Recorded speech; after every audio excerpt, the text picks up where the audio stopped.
So, den ersten Redner des heutigen Abends, den ich Ihnen präsentieren darf, ist jemand, für den ich persönlich sehr viel Liebe und Zuneigung empfinde,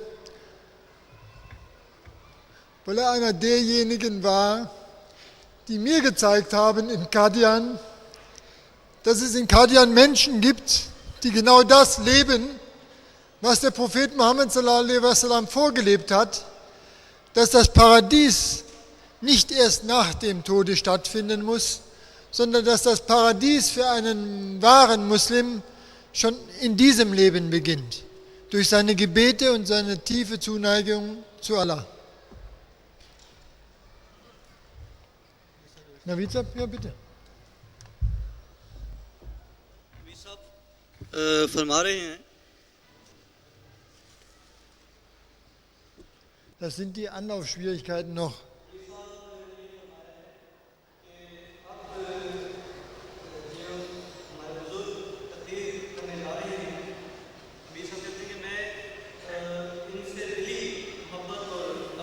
عقیدت کا رشتہ جو ہے رکھتا ہوں اور ان سے مل کر مجھے یہ محسوس ہوتا ہے کہ یہ قادیان ایک ایسی بستی ہے جہاں پہ اب بھی ایسے لوگ بستے ہیں جن کو مل کے ہمیں یہ یاد آتا ہے اور یہ محسوس ہوتا ہے کہ جنت دوسری دنیا میں نہیں ملتی بلکہ اسی دنیا میں انسان اگر چاہے تو پا سکتا ہے، اور جن کی دعاؤں سے اور جن کے طرز معاشرت سے انسان کو یہ محسوس ہوتا ہے کہ وہ صلی اللہ علیہ وسلم کے اسوہ حسنہ پر کاربند ہیں.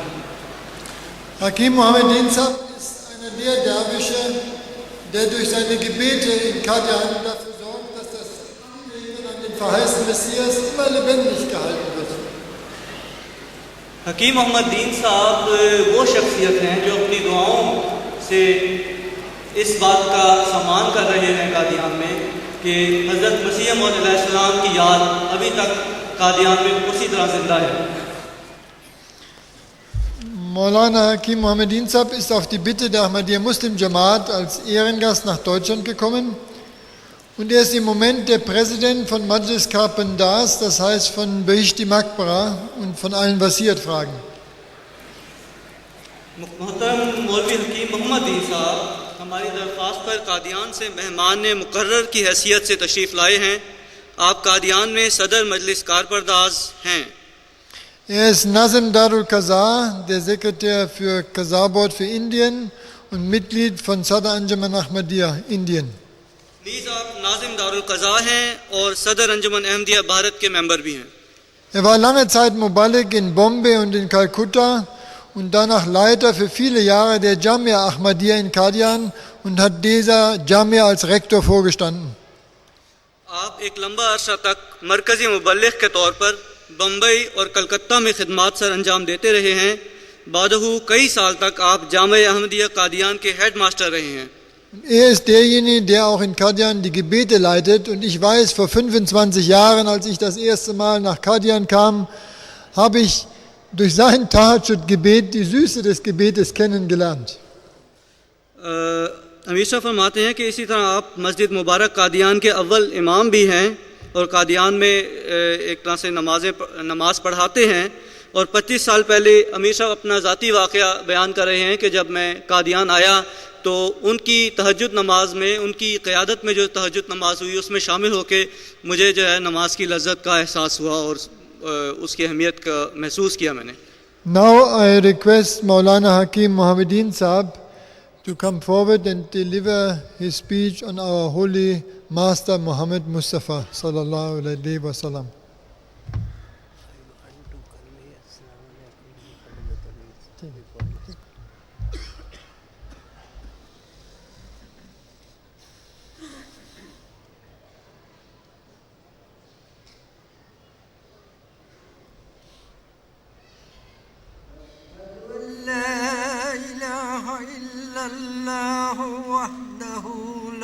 شريك له وأشهد أن محمدا عبده ورسوله. أما بعد فأعوذ بالله من الشيطان الرجيم. بسم اللہ الرحمن الرحیم ان اللہ وملائکتہ یصلون علی النبی یا ایھا الذین آمنوا صلوا علیہ وسلموا تسلیما. اس کا ترجمہ اس طرح سے ہے: اللہ یقیناً اس نبی پر اپنی رحمت نازل کر رہا ہے اور اس کے فرشتے بھی یقیناً اس کے لیے دعائیں کر رہے ہیں. بس اے مومنو، تم بھی اس نبی پر درود بھیجتے اور اس کے لیے دعائیں کرتے رہا کرو. سورہ احزاب آیت 51. اللہم صل علی محمد وعلی آل محمد کما صلیت علی ابراہیم وعلى آل إبراهيم إنك حميد مجيد.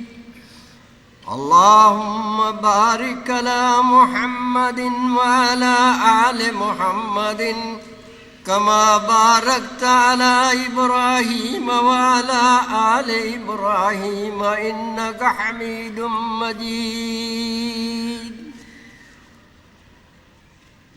قبل اس کے کہ میں اپنی تقریر شروع کروں، میں محترم حضرت امیر صاحب جماعت احمدیہ قادیان، جو ناظر اعلیٰ بھی ہیں، ان کی طرف سے، تمام قادیان کے افراد کی طرف سے اور تمام ہندوستان کے احمدیہ احباب کی طرف سے حاضرین کرام کی خدمت میں السلام علیکم عرض کرتا ہوں. اپنے لیے اور سب کے لیے دعا کی نہایت عاجزانہ و دردمندانہ درخواست کرتا ہوں. مکرم و محترم صدر مجلس و حاضرین کرام، السلام علیکم ورحمۃ اللہ وبرکاتہ. خاکسار کو حسب ارشاد منتظمین جلسہ سالانہ جرمنی کی طرف سے بمنظور یہ حضرت امیر المومنین ایدہ اللہ تعالی بنصر العزیز اس مبارک جلسہ میں سیرت حضرت صلی اللہ علیہ وسلم پر تقریر کا موقع عطا ہوا ہے. الحمدللہ علی ذالک. حاضرین کرام، حضرت رسول کریم صلی اللہ علیہ وسلم کی مبارک سیرت کا ہر پہلو پیار اور دلکش ہے، لیکن جو بات آپ کی پاک سیرت میں مجھے خصوصیت سے پیاری معلوم ہوتی ہے وہ آپ کی سادگی ہے.